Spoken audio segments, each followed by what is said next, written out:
The Miami Dolphins Prospect Spotlight Series continues with Clemson linebacker Trenton Simpson, who he is, how he would fit the Dolphins scheme, and where the Dolphins might be able to land him for the 2023 NFL Draft. You are Locked On Dolphins, your daily Miami Dolphins podcast, part of the Locked On Podcast Network, your team every day. All right, Miami. Welcome to another episode of Locked On Dolphins. It's your team every day here on the Locked On Network. I'm your host, Kyle Krabs, lifelong Miami Dolphins fan, host of Locked On Dolphins, the co-host of the Locked On NFL Scouting podcast with Joe Marino, podcast dedicated team building across the entirety of the NFL. And here on the Locked On Network, it is your team every day. So I want to thank those of you who make Miami Dolphins your first listen with Locked On Dolphins. I want to thank those of you who are the everydayers who stop by on a daily basis and keep tabs with what we are doing with this community and Locked On Dolphins. You can find us on YouTube or wherever you listen to your favorite podcasts.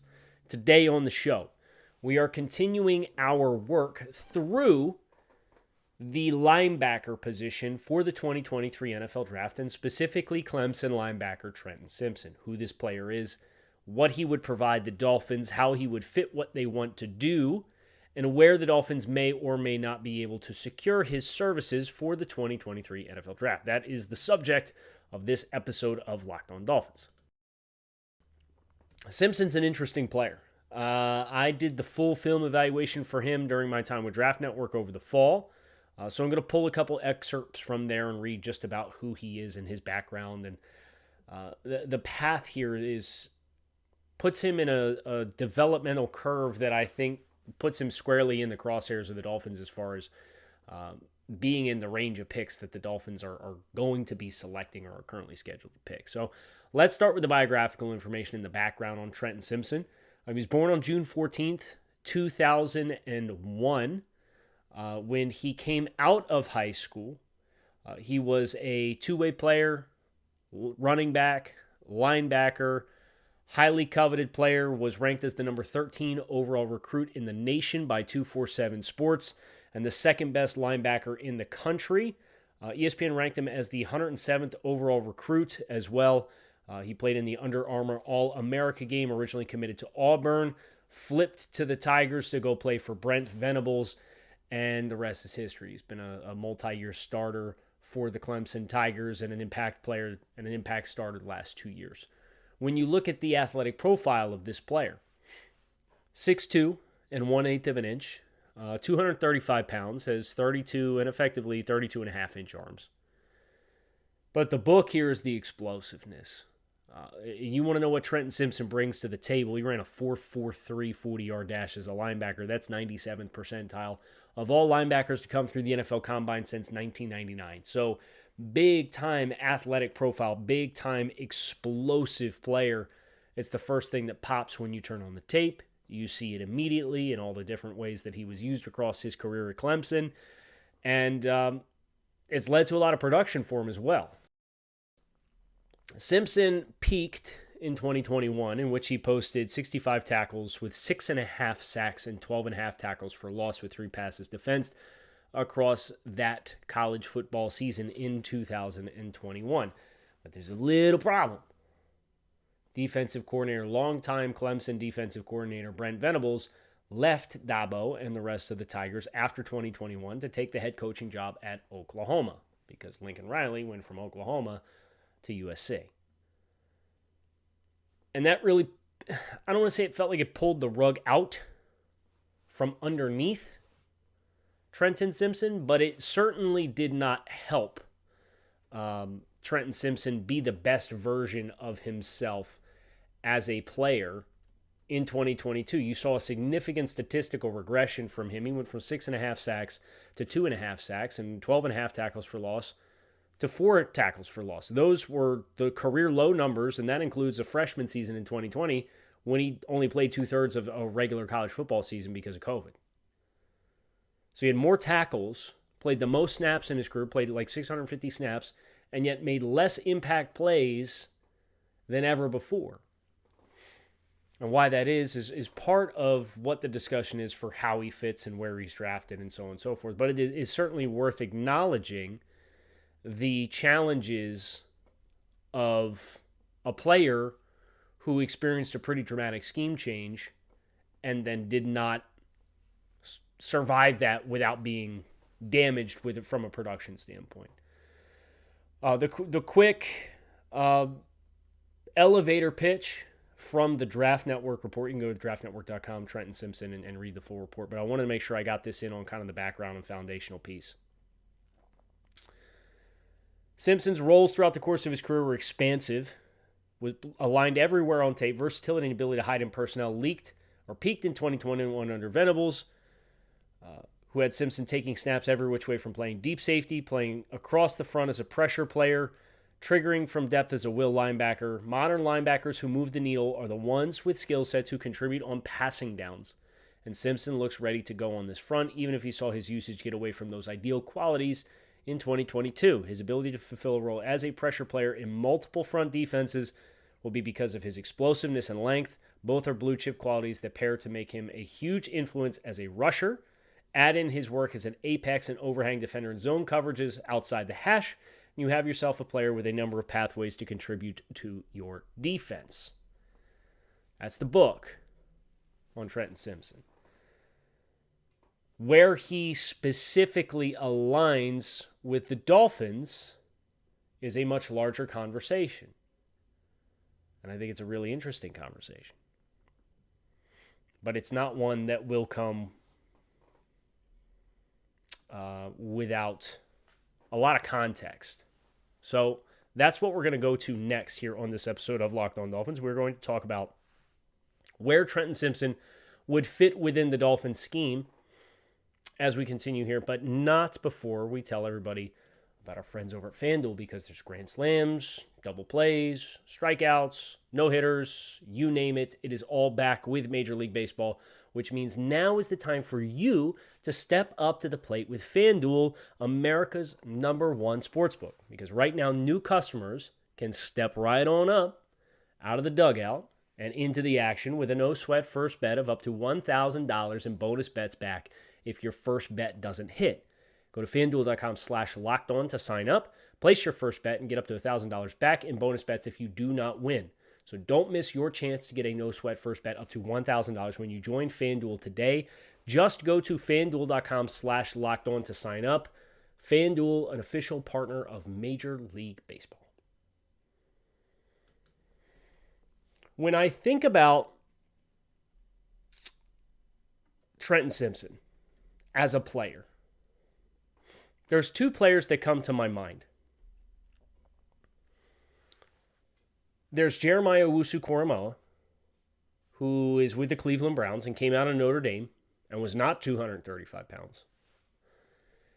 And there's Baron Browning of the Denver Broncos. And Browning is a particularly fun name to invoke here because Browning was drafted in the 3rd round in 2021 by ...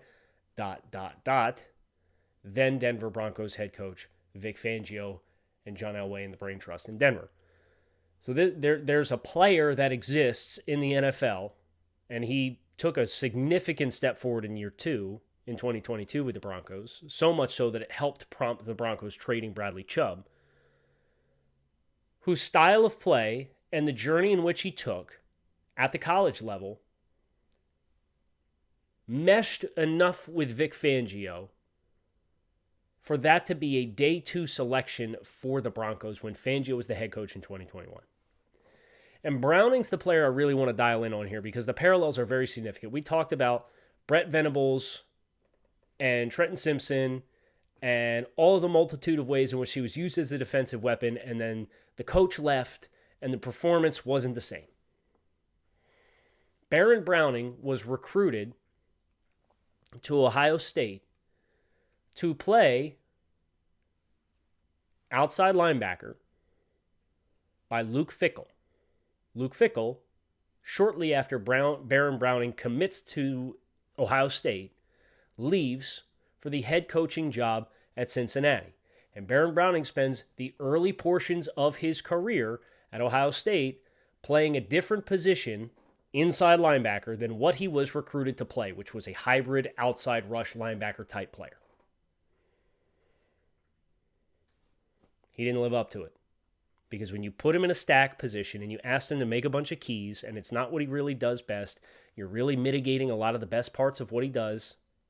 You're removing that aggressive athleticism to play forward and play on the edge and get into passing lanes and be able to play forward or backwards. And everything slows down because I got to read all this stuff that's happening in the box.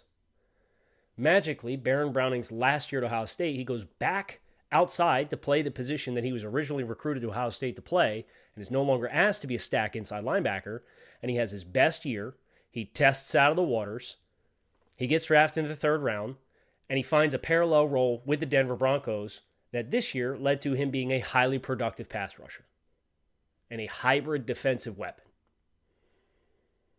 I'll take all that with Trenton Simpson and just change the order of the operations of which things happened for him at the college level, because Trenton Simpson is at his best when he is a sandbacker and he's walked up on the line of scrimmage and he can attack tight ends or he can rush, or simultaneously when he is on the hash as the backside will linebacker type who can use his speed to chase stuff down. And this year, Clemson said, you know what? We're going to put you in the box and you're going to play next to Jeremiah Trotter Jr. and you're going to be one of our stack linebackers. And we've already covered the reduction in impact plays, and it's not a coincidence that it happened that way. So if you're the Dolphins and you're drafting and you're looking to draft a linebacker to play in space, you're looking to draft a linebacker who can attack on third downs, this is the kind of dude that's going to move the needle for you. And it moved the needle for Vic Fangio back in Denver because they did the same thing with Baron Browning. The question is, do you want that type? Are you going to trust Malik Reed and Andrew Van Ginkel as these types of players? Are you going to trust Channing Tindall to play stack linebacker? Or do you need another stack linebacker to go with Jerome Baker and David Long? Because if you want a guy who's going to play in a traditional 20 or 30 alignment, which is off the ball, shaded over top of the guards, this isn't the guy. This will not be the guy. But there is a very clear and obvious pathway, in my eyes, for Trenton Simpson to impact the Dolphins' defense. I'm going to give you the punch list of top reasons to buy in and top reasons for concern, and then read one snippet from that Draft Network report that I wrote back in November, I believe it was. Top reasons to buy in: electric range in coverage and pursuit, explosive hitting power, and impressive finishing ability to the football. Passing down value is rare for a player of his stature. This is a big player to be a hybrid player. A lot of these other hybrid players are 220, 225 pounds, tested at 235. Instincts playing forward or in space against the pass. Top reasons for concern: not a one-size-fits-all prospect for scheme fit. Saw reduced impact in 2022 when moved into a more traditional stack linebacker role. Ability to set the edge or deconstruct blocks in the box is an area of improvement.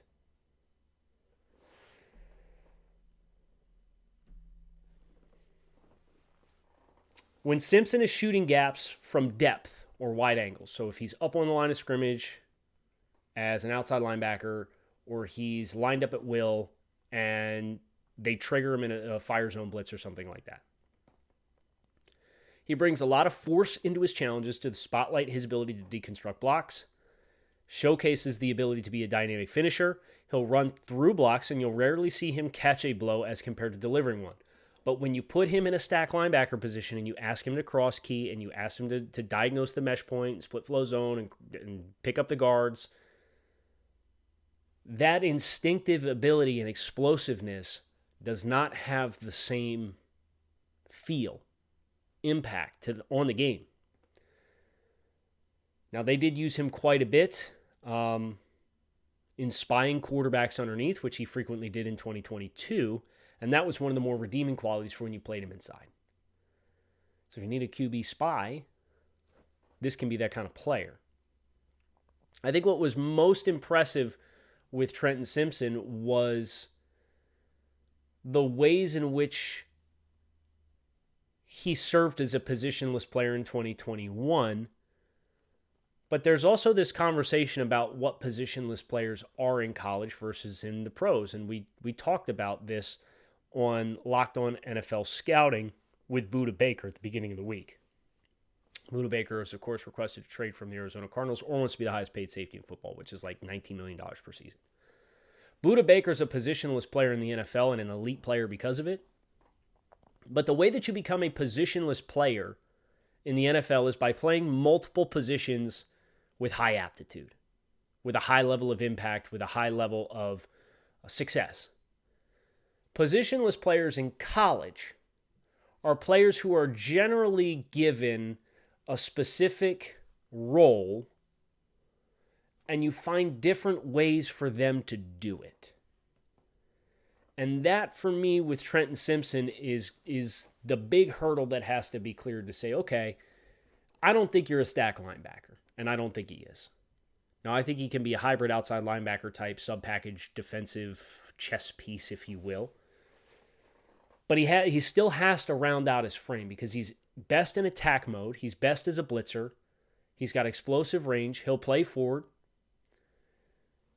But the ability to deconstruct blocks is an area that's going to have to grow for him to do what Baron Browning did. And you know what? When Baron Browning got to Denver, his first season was quiet. And then year two, as he grew with his usage of his hands and playing off of blocks, is when it really took the next step.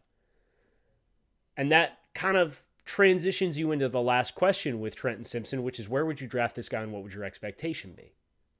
And that's what we're going to finish with here on today's episode of Locked On Dolphins. If you're looking for an impact player in year one, you're probably going to want a more high floor player. And if you're talking about the 51st overall pick, I would be highly surprised if you found yourself in that position and Trenton Simpson was the best available player. I like Trenton Simpson. I graded him as an 80.37 out of 100 points for the Dolphins specific scale. As current linebackers go, and I've done 5 of them, he's third on the list. He's behind Jack Campbell and Diane Henley, but he's in front of Noah Sewell and Henry To'oTo'o.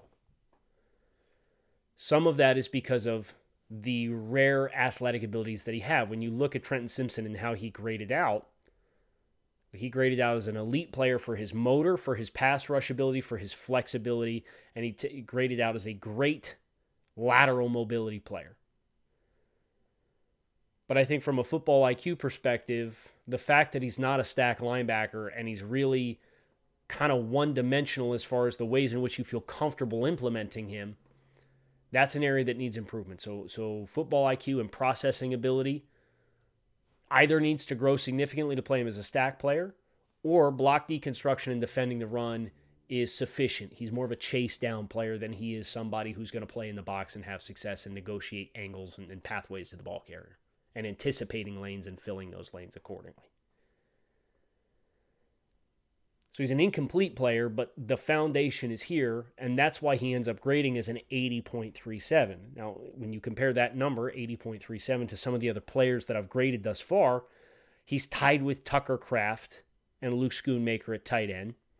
He's just below Keanu Benton and Zach Charbonnet. He's just in front of Blake Freeland and Brenton Strange and Chase Brown. I'd be surprised if that was who you determine as your best available player at 51. Now, if you are in love with the ceiling and the pick is there at 84 to be made, I don't want to misspeak out of turn here. So where did our dear friend Baron Browning get drafted? 105. I think that's a great picture to paint from a valuation and an evaluation perspective. The parallels there are pretty hard to ignore. And Browning went 105. So I don't think this is a 51 candidate, but I do think this is a candidate for the Dolphins if they want a rookie contract player to effectively take the Andrew Van Ginkel role long term. Is that the best usage of pick 84? Can you slide down from 84 and then make that selection before somebody else plucks him and pick up a little extra draft capital along the way to justify it? I don't know. But that would be my mentality if I were looking to put Simpson into the mix. And I would assume if the Dolphins do put Simpson in the mix, that's going to be part of the DNA of the decision. Because this is a really likable player, and in the right situation and in the right role, I think with some hand technique development and block deconstruction development, he doesn't have to become Luke Kuechly or Zach Thomas as a stack linebacker with play recognition. You can kind of give him this binary, you're either playing forward or you're getting into zone drops. And with the Dolphins being what is going to be kind of this hybrid nickel sub, your nickel defender, is it going to be a big nickel? Is it going to be a corner? Can it be a linebacker type with safety tendencies like a Trenton Simpson? Because he did that at times where they would motion and he would roll back and play in the high post. That's like you're just playing zone coverage. Just go play zone coverage. That is the pathway for Trenton Simpson, and that's a pathway in which I think the Dolphins could be a fit. But it's got to be at the right place, the right time. Hope you're at the right place, right time, because we got more Locked On Dolphins coming your way today, so plan accordingly. You can keep it locked in right here on Locked On Dolphins. Find us on YouTube or wherever you listen to your favorite podcasts. Shout out to the everydayers tuning in to make us a part of your daily rotation. Make sure you hit subscribe on the channel. Hit subscribe on the podcast. Come back and see us again soon. And until then, peace.